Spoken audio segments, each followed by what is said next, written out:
Assalamualaikum warahmatullahi wabarakatuh. Nah, perkenalkan nama saya Irmayanti dengan NIM 1930 106021. Nah, untuk kali ini kita akan membahas materi ekologi hewan tentang kelimpahan dan kerapatan populasi. Nah, untuk itu kita harus mengetahui apa sih populasi. Nah, populasi itu didefinisikan sebagai kelompok organisme atau spesies yang sama dalam suatu daerah tertentu. Nah, yang menempati ruang atau waktu tertentu. Nah, seperti populasi itu adalah suatu hewan yang dalam suatu spesies yang sama menempati wilayah yang sama. Nah, selanjutnya kita akan membahas tentang kelimpahan. Menurut buku Campbell pada tahun 2010 mengatakan bahwa kelimpahan adalah jumlah yang dihadirkan oleh masing-masing spesies dari seluruh individu dalam suatu komunitas tertentu.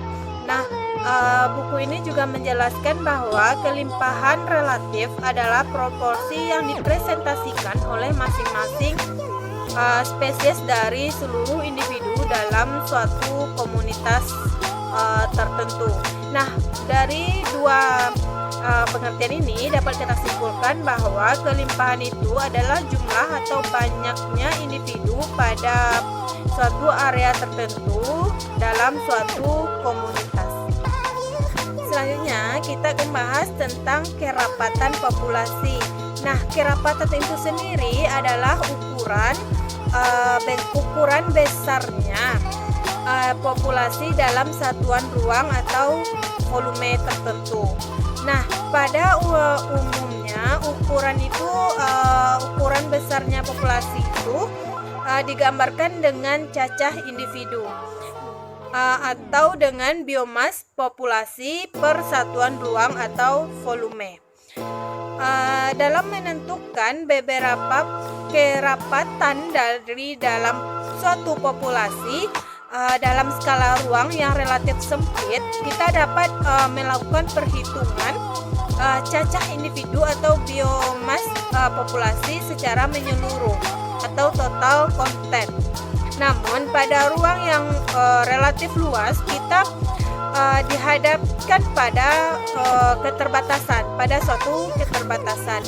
Nah, untuk itu kita bisa dilakukan dengan cara pengambilan cuplikan atau sebagian kecil dari individu populasi tersebut atau pengambilan sampel dari populasi tersebut. Yang selanjutnya dari sampel atau cuplikan tersebut dianalisis untuk mendapatkan suatu kesimpulan dari populasi yang sedang kita teliti atau yang sedang kita pelajari. Nah, untuk dapat memperoleh sampel atau cuplikan tersebut, kita dapat memberikan gambaran suatu populasi tanpa bias. Diperlukan suatu metode yang tepat. Nah, dalam pengukuran itu menggambar sensus atau metode menggunakan sampel atau sampling. Nah, pengukuran kerapatan mutlak dapat dilakukan dengan cara yang pertama itu ada pencacahan total atau perhitungan secara menyeluruh. Nah, metode ini disebut juga dengan sensus yang digunakan untuk mengetahui jumlah nyata dari individu yang hidup dari suatu populasi. Nah, metode ini biasanya diterapkan kepada daerah-daerah yang lumayan sempit pada hewan yang hidupnya menetap, tidak berpindah-pindah. Misalnya pada porifera atau bintang laut atau binatang-binatang karang yang hidupnya itu menetap, tidak pernah berpindah-pindah dari satu lokasi ke lokasi yang berikutnya. Nah, metode ini juga dapat kita gunakan untuk menentukan populasi hewan yang berjalan sangat lambat. Yang kedua itu, kita dapat menggunakan metode sampling atau cuplikan tadi, sampel, pengambilan sampel. Nah, metode ini adalah pencacahan dilakukan pada suatu cuplikan atau sampel, yaitu suatu proporsi kecil yang kita ambil dari populasi dan menggunakan hasil sampel atau cuplikan tersebut untuk membuat taksiran kerapatan atau kelimpahan dari populasi tersebut. Nah, pemakaian metode ini bersangkut paut dengan masalah penentuan ukuran dan jumlah dari populasi. Nah, pemakaian metode ini bersangkut paut dengan masalah penentuan ukuran dan jumlah cuplikan yang kita ambil. Oleh karena itu, bersangkut paut pula dengan metode-metode statistik yang akan kita gunakan untuk menganalisis data yang kita ambil sebagai sampel atau sebagai cuplikan tersebut. Nah, yang pertama itu kita dapat menggunakan metode kuadrat. Nah, pencuplikan dilakukan pada suatu luasan yang dapat berbentuk bujur sangkar, persegi 6, lingkaran, dan sebagainya. Nah, prosedur yang umum dipakai di sini adalah menghitung semua individu yang berada di kuadran yang diketahui ukurannya dan mengekstrapolasikan harga rata-ratanya seluruh area yang diselidiki. Nah, metode ini kita mungkin bisa menggunakan seperti persegi panjang, persegi, bujur dan bangunan lingkaran dan sebagainya itu. Nah, di mana kita akan menghitung seluruh individu yang berada di dalam kuadrat tersebut. Nah, sehingga kita akan mendapatkan data yang sesuai dengan yang terdapat dalam kuadrat tersebut. Kedua, kita dapat menggunakan metode menangkap, menandai, atau menangkap ulang. Nah, metode ini dinamakan dengan Marrekaptur. Nah, metode ini mengambil 3 asumsi pokok. Yang pertama, individu-individu tidak bertanda maupun yang bertanda ditangkap secara acak.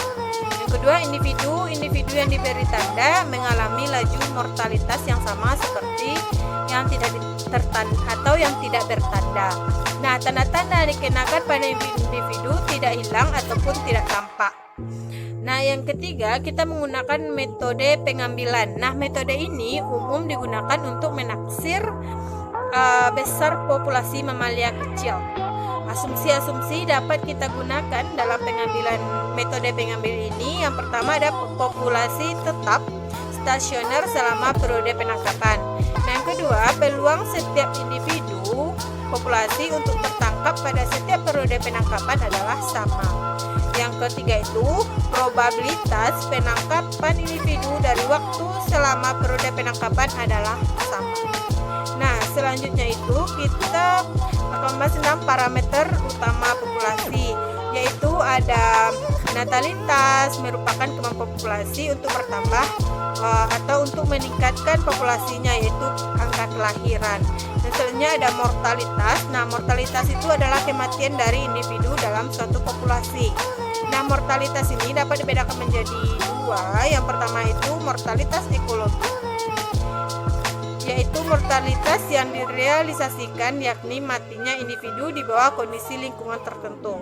Nah, yang kedua itu mortalitas teoritis atau minimum, yakni matinya individu dalam kondisi lingkungan yang ideal, optimum, dan mati semata-mata karena usia tua.